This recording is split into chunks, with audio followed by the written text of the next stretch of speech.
Hey, what's up, YouTube? I'm here to help some people out, hopefully. If I do help you out or you like the video, please like 'ems and subscribe 'ems, please. Thank you. Um, so I got the Tesla unit installed in the 2013 Kia Optima with the Infinity sound system with the factory amplifier. This particular car had the navigation unit as well. I know a lot of people are having the problem I seen it all over. Nobody really answers the question of how they did it. Everybody just kind of really vague about it. I'm here to clear things up for you guys. So, what happened was I received this unit, I plug it in, everything is working great except for my sound. My sound was really, really low. I could turn it all the way up to 40, and I was getting barely anything. You could turn the fan up and hear the fan over the sound. So, what the issue is the canvas module they send you is pinned with RCA plugs, and they have you plug it into the RCA outputs on the back of the Tesla unit, which is a low frequency, low voltage output, and it's only putting out 2 volts, and that is not enough to power the factory amplifier with sound. That's why you can hear it, but you can't hear it good.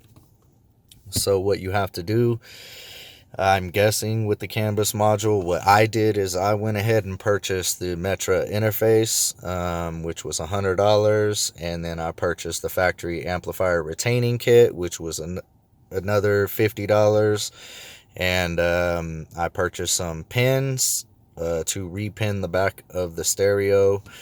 The plug that plugs into the back of the stereo. What you're gonna have to do, I don't know if everybody else's, but mine came with no front left, front right, rear right, rear left on the back of the deck itself. Those wires are missing, and that is the problem. Now you just need to repin that. You take some pins and you take some wires and you pin those in. You only pin 4.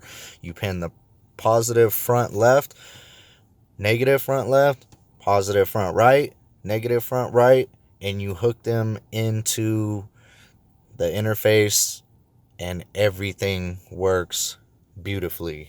The reason why I figured this out is because I didn't have the pins, and I just hooked that interface the way the other one was hooked up, the canvas module, through the RCAs, and I was getting the exact same thing. As soon as I took the RCAs off and I repinned the back of the stereo and I hooked it up, it was magic. I'm telling you, that's what you need to do. Investigating the joint for traps. Checking my telephone for taps. I'm staring at the woman on the corner. I got sound. It's beautiful. The screen is Tesla, unit is everything that I wanted, and hopefully I could help some people out by explaining to them what they need to do to succeed, to get their sound, so they didn't waste their money. I know Phoenix Android doesn't know what's going on. No techs know what's going on. No YouTubers out here I've seen that have actually explained it. I've seen a couple people have it, but nobody really explained it. They're like, oh, I got a custom interface. You can do this. You know what I'm saying? So I'm here to explain it in depth. If you have any questions, hit me up in the comments below. I'll try to answer anything that I can. And please, again, like and subscribe. And we'll see y'all later.